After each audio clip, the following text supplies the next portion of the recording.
Nadie muere en Wellington. Carmen Sereno. 1.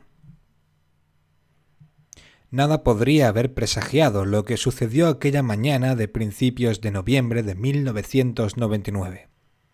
La lógica de la rutina dictaba que ese día sería prácticamente idéntico a los anteriores, sin imprevistos ni sobresaltos. Pero me había equivocado por completo. Observé mi imagen en el espejo del aséptico cuarto de baño y me costó reconocerme. Esa chica no era yo. No podía serlo. Yo siempre mantenía las emociones bajo control. Jamás me había ocurrido nada parecido en los 5 años que llevaba ejerciendo de auxiliar forense en la morgue judicial de Westminster. Y eso que había sido testigo de auténticas atrocidades. Cadáveres carbonizados, desmembrados, troceados o en avanzado estado de putrefacción. Conozco bien el punto de degradación al que puede llegar un cuerpo sin vida y, desde luego, es muy desagradable. Pero cuando has convivido tanto tiempo con la muerte te acabas endureciendo y das por sentado que ya nada puede afectarte. Así es la costumbre. Una inclemente apisonadora capaz de convertir hasta lo más indigno en algo habitual. Y no es falta de sensibilidad, sino una mera cuestión de supervivencia. Al fin y al cabo, no hay cosa más perjudicial para desempeñar un trabajo como el mío que rendirse al sentimentalismo. Hasta que, de pronto, sucede algo que te recuerda que eres humana. Minutos antes de haber llegado a esa conclusión, me limpié las lágrimas con agua del grifo. Y mientras me secaba la cara con un poco de aquel papel higiénico áspero como una lija, traté de buscar una explicación a lo que acababa de suceder. Liberé el aire que aún retenía en los pulmones para serenarme y dejé que el lado racional de mi cerebro me diera una respuesta convincente. Solo estás cansada, Emma. En parte era cierto. El enrojecimiento de la esclerótica y los profundos surcos oscuros bajo los párpados eran los signos vitales de la falta de sueño. Había trabajado sin parar durante las últimas semanas y me sentía extenuada. Corrían malos tiempos para la seguridad ciudadana.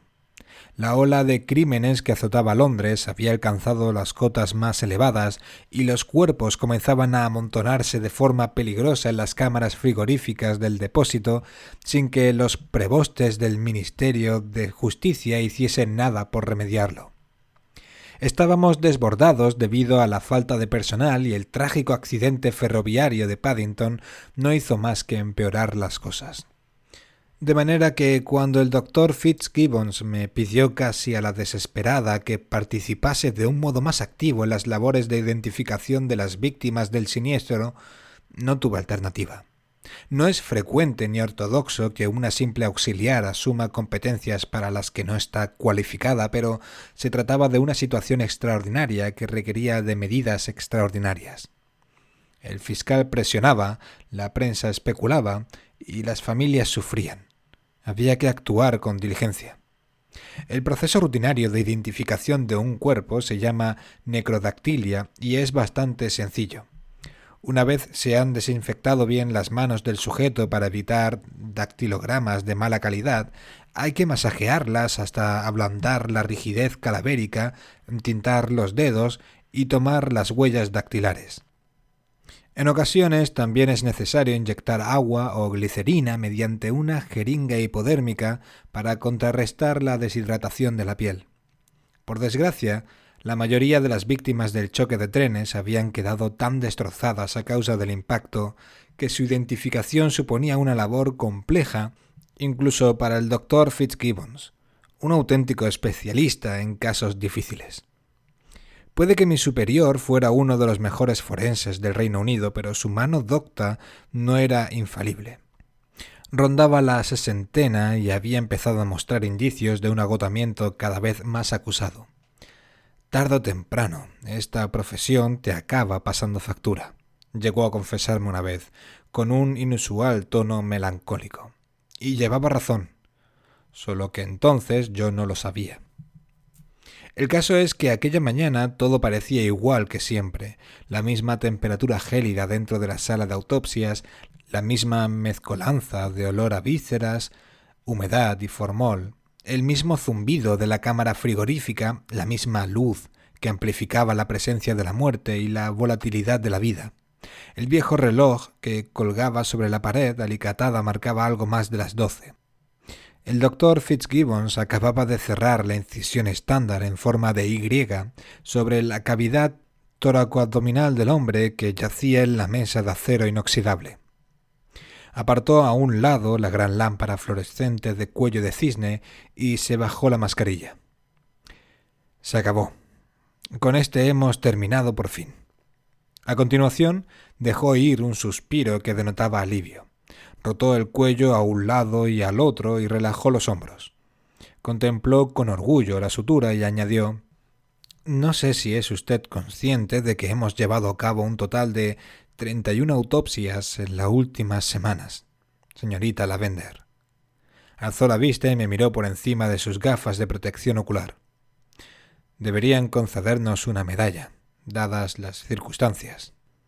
«Yo solo he hecho mi trabajo, doctor». «Tonterías. De no haber sido por su implicación, el que ahora mismo estaría en la cama frigorífica sería yo. No debería ser tan modesta. Si hemos funcionado como una máquina perfectamente engrasada ha sido gracias a usted». Hizo una pausa. «¿Ha pensado ya en lo que le dije el otro día?» «Me refiero a lo de matricularse en la facultad. Con un poco de suerte se licenciará antes de que yo me jubile. Para eso necesitaría unos medios económicos de los que carezco», atajé. Era una manera cuidadosa pero irrevocable de decir que estudiar medicina no entraba dentro de mis planes. «Pero usted ha nacido para esto, señorita Lavender», concedió con entusiasmo. «Tiene estómago, es meticulosa y fría como la hoja de un bisturí, y lo más importante, ha aprendido del mejor», añadió, e hizo un gesto con las cejas que resultaba extemporáneo en un hombre de su reputada condición. Una oleada de temor mezclada con ira me trepó por la espina dorsal. Apreté los labios mientras me esforzaba por esbozar una sonrisa y me dispuse a preparar la solución de hipoclorito de sodio que utilizaba para la desinfección del instrumental. Pero las palabras del doctor Fitzgibbons rebotaban de un lado al otro de mi cerebro como una pelota y no me permitían concentrarme. Fría como la hoja de un bisturí. Herida interiormente, tragué saliva. Las pupilas me ardían con una rabia que no sabía contra qué verter. Era consciente de que lo que me había dicho tenía una connotación positiva, desde un punto de vista profesional, y también de que, después de tantos años, mi jefe me tenía estima. Aun así, que se hubiera referido a mí en esos términos me dolió de un modo inexplicable. ¿Tanto me había curtido? Posé la vista sobre el cadáver y me fijé en la etiqueta identificativa que colgaba del dedo gordo del pie cianótico, pero no sentí más que un inmenso agujero en el estómago, el mismo que al llegar a la parte más alta de una montaña rusa. Aquello me aterró. Un grito mudo me subió hasta la garganta y me tapizó el paladar de un extraño sabor metálico. Observé el techo, que cada vez parecía más bajo. Observé mis manos, que temblaban inmisericordes bajo los preceptivos guantes de nitrilo. Observé al doctor, cuya imagen se desfiguraba delante de mí, igual que el tiempo en un reloj de arena. ¿Se encuentra bien, señorita Lavender? Se ha puesto pálida de repente. El aire empezó a escasear. Yo creo que estoy un poco mareada, musité con dificultad. El doctor Fitzgibbon dijo algo, pero no lo escuché. Me quité los guantes y los lancé sobre la bandeja del instrumental. Presa de la ansiedad, me lavé las manos y, sin molestarme siquiera en despojarme de la túnica quirúrgica, abrí la maciza puerta de doble batiente que aislaba el mundo de los muertos del de los vivos y salí de allí. Curiosamente, el portazo sonó como si una lápida cayese a plomo en mitad de un cementerio. El neón desvaído que iluminaba el pasillo parpadeó, y mis ojos se desenfocaron un instante. Cuando la vi, una molestia que amenazaba con convertirse en dolor se acomodó en mi pecho. La mujer caminaba con aire luctuoso a lo largo de aquel lúgubre corredor con olor a desinfectante. Se movía de un modo impreciso, llevando los pies de un lado al otro, como si no supiera a dónde debía dirigirse. Me fijé en sus pómulos hundidos y en las abultadas sombras bajo unos ojos sin brillo que la envejecían. En su rostro asomaba un amago de llanto, pero intentaba contenerlo a toda costa. No, mi hijo no. Es imposible. Imposible, murmuraba una y otra vez de forma ausente y sin dejar de cabecear.